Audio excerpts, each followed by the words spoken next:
This wasn't the life I had planned. I've been to the dry desert and back again. Hopeless with no clear direction, addiction and brokenness were heavy chains that bound me to this world.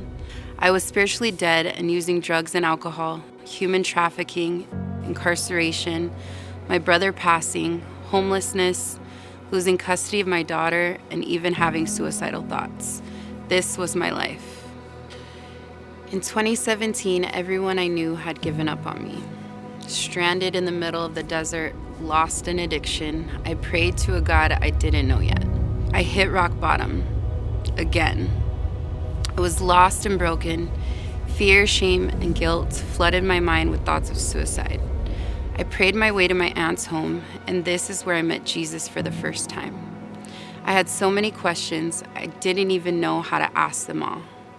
One day, I was on my knees quiet before the Lord, and I heard a voice say, "Sit on the couch and read my word out loud." I heard it again, "Sit on the couch and read my word out loud." So I opened up the Bible, and the words were bright red. As I began to read what I now know as the Beatitudes, "Blessed are the poor in spirit, for theirs is the kingdom of heaven," my eyes began to well up. I continued to read promise after promise with tears streaming down my face. I knew the words in red were significant, but I didn't fully understand what I was reading and who was speaking to me. Just a few days had passed, and I found myself alone and afraid from lies that were filling my mind. I was carrying so much weight I wanted to give up. At my lowest point, weeping on a cold kitchen floor, I remembered the promise that had been read. "Blessed are the poor in spirit, for theirs is the kingdom of heaven." I cried out to Jesus and begged him to be real. I put my hands up in complete surrender and said, "Jesus, I need you." With my face on the floor before the Lord, begging for his mercy and forgiveness, his cross was revealed to me. This is why he died, so that I could live and be free, that I could be forgiven.